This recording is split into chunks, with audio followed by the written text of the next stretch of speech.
Assalamualaikum warahmatullahi wabarakatuh. Proyek literasi siswa untuk siswa SDIT An-Nur kelas 6 tahun pelajaran 2020-2001. Proyek literasi sekolah dibuat sebagai ketuntasan siswa kelas 6 dengan landasan yuridis yaitu Surat Edaran Kementerian Nomor 4 Tahun 2020, Nomor 15 Tahun 2020, Surat Edaran Kepala Dinas Pendidikan Jawa Barat Nomor 443/5037 bahwa penilaian akhir tahun dapat dilakukan dalam bentuk portofolio, nilai rapot, dan prestasi yang diperoleh. Latar belakang proyek literasi, Surat Edaran Pemerintah tentang pengganti UN sebagai portofolio. Siswa SD butuh bantuan menemukan passion atau minat bakat atau jati diri, juga sebagai potensi dan kompetensi untuk usia 11-12 tahun yang butuh perhatian berkesinambungan. Teknik pembuatan proyek ini, yang pertama adalah judul dekat dengan anak-anak, sesuai passionnya, dan pastinya berbeda-beda sesuai passion masing-masing anak. Yang kedua, laporan literasi bisa diketik, ditulis tangan, diambil dari posting majalah atau koran, atau media lain, dan foto sebagai dokumen.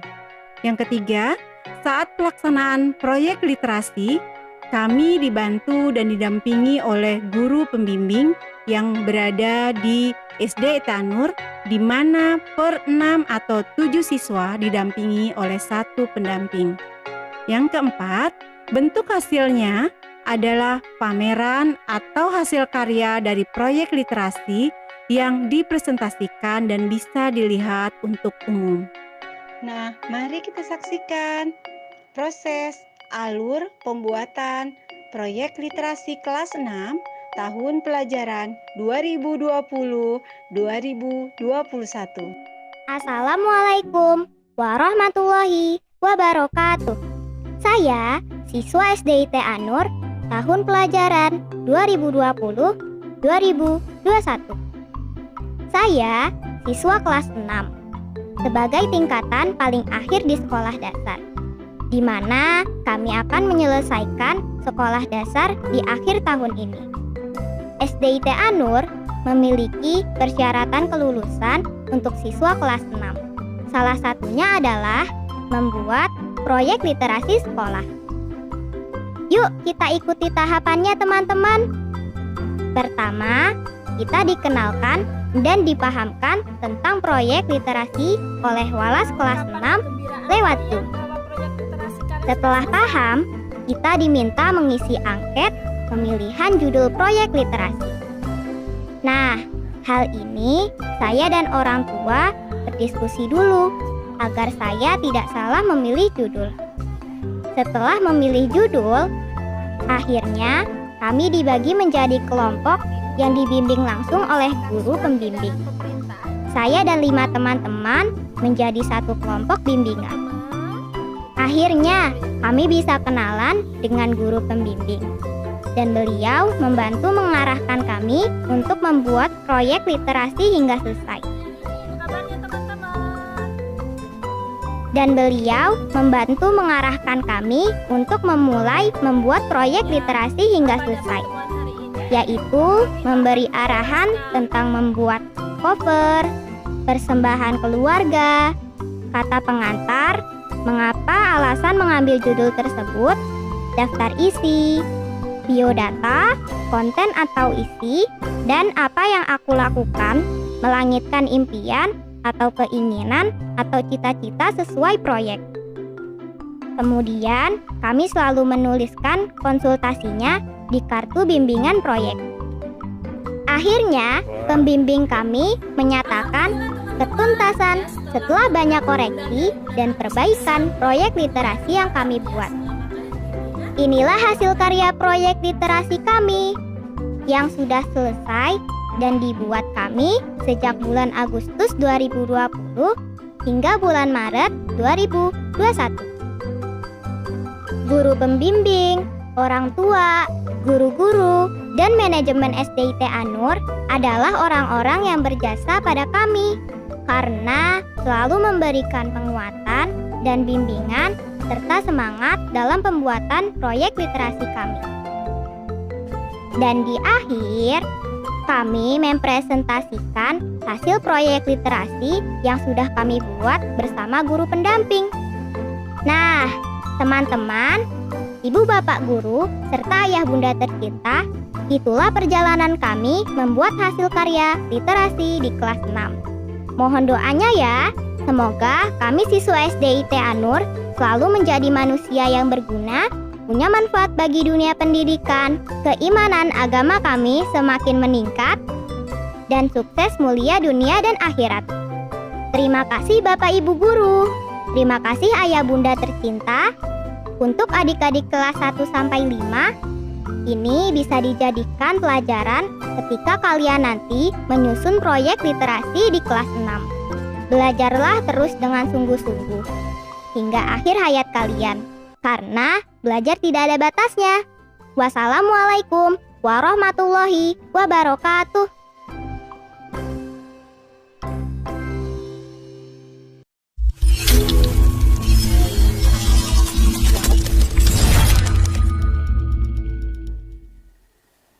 Assalamualaikum warahmatullahi wabarakatuh. Saya Dwi Raihana Aristanti dari kelas 6C Muaz bin Jabal. Dalam kesempatan kali ini, saya ingin mempresentasikan hasil proyek literasi saya yang berjudul Terbongkar, Rahasia Sukses Pendidikan di Finlandia. Ini adalah persembahan keluargaku.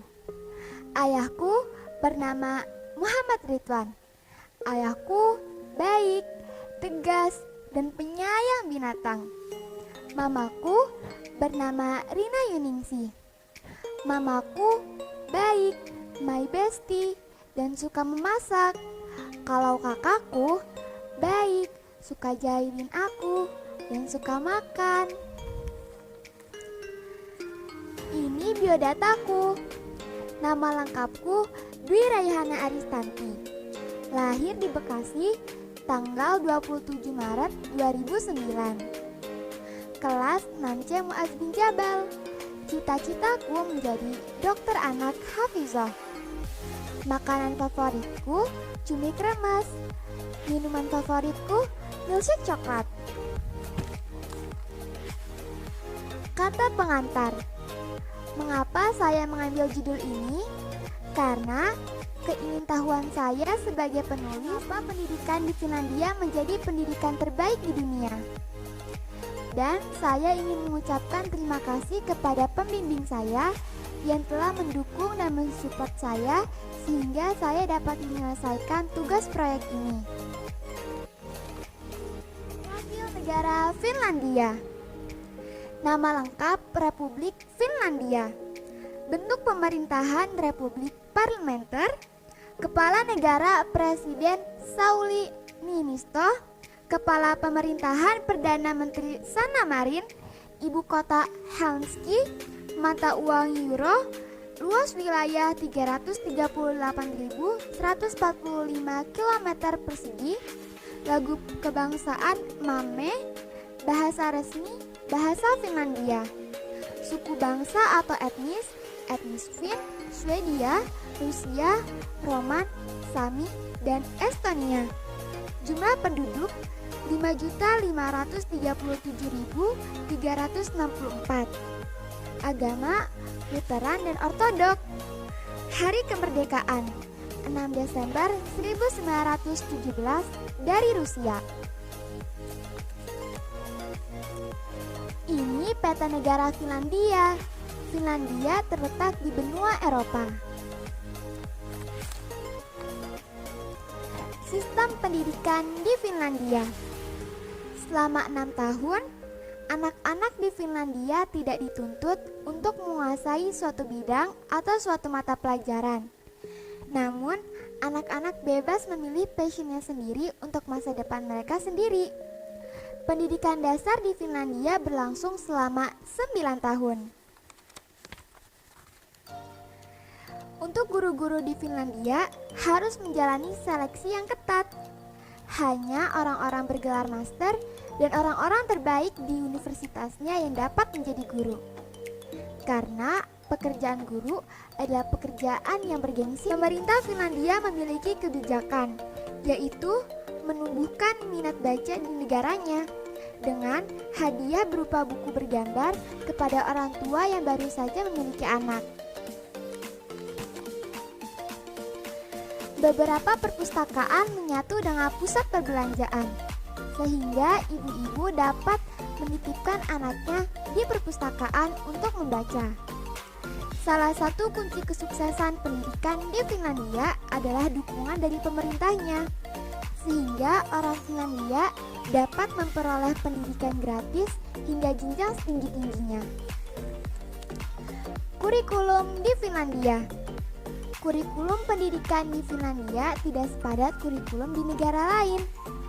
Anak-anak di Finlandia menghabiskan waktu sedikit di sekolah.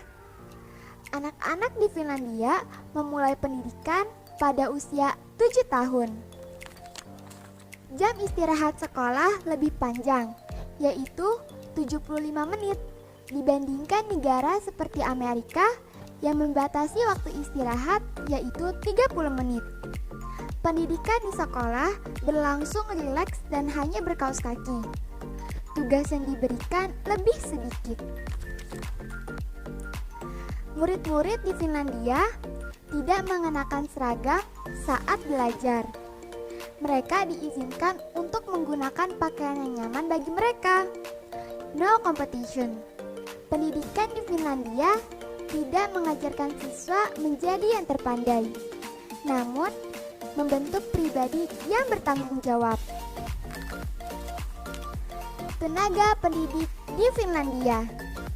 Syarat guru di Finlandia adalah harus menempuh jalur pendidikan S2 di jurusan pendidikan.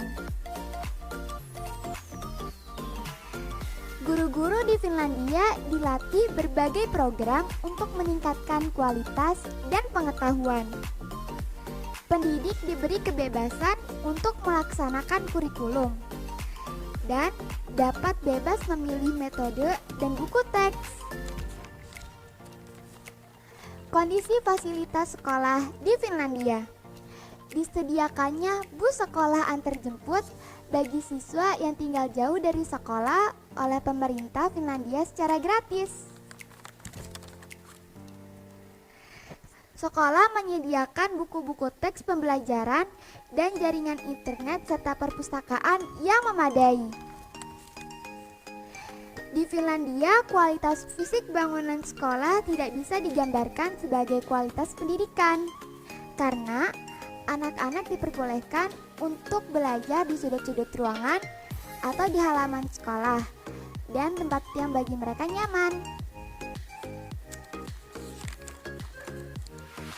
Siswa di Finlandia mendapatkan makanan yang bergizi dan juga sehat secara gratis oleh pemerintah Finlandia. Apakah ada sekolah swasta atau negeri di Finlandia? Ada, namun hanya segelintir karena basis agama. Anggaran pendidikan di Finlandia.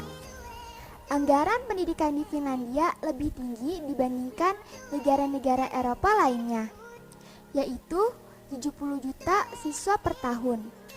Karena itulah Finlandia menjadi pendidikan yang terbaik di dunia. Perbandingan pendidikan Indonesia dan Finlandia. Indonesia banyak tugas, kalau di Finlandia sedikit PR dan tugas. Di Indonesia ada remedial, namun di Finlandia guru membantu siswa yang tertinggal. Di Indonesia dalam setahun siswa masuk selama 220 kali. Di Finlandia dalam setahun siswa masuk selama 190 kali. Di Indonesia guru minimal sarjana. Di Finlandia guru minimal master. Di Indonesia ada sistem tidak naik kelas, namun di Finlandia semua siswa harus naik kelas. Di Indonesia, kebijakan pemerintah berganti-ganti. Di Finlandia, kebijakannya konsisten. Apa yang akan aku lakukan? Nah, aku jadi berpikir, kita tidak dapat menjiplak 100% sistem pendidikan di Finlandia. Namun, kita sebagai siswa dapat mengubah dalam diri kita masing-masing, yaitu dengan cara belajar yang rajin, bertanggung jawab dengan tugas, dan disiplin. Semangat selalu menjadi next generasi Indonesia yang pandai namun tetap berakhlak mulia. Kita semua pasti bisa menjadi anak Indonesia rasa Finlandia. Suatu saat nanti, insya Allah, saya akan menginjakan kaki di Finlandia untuk melihat secara langsung pendidikan di sana. Dan saya akan menjadi tamu istimewa di sekolah Finlandia. Demikianlah presentasi proyek literasi saya. Mohon maaf apabila ada kata-kata yang kurang berkenan. Terima kasih. Wassalamualaikum warahmatullahi wabarakatuh.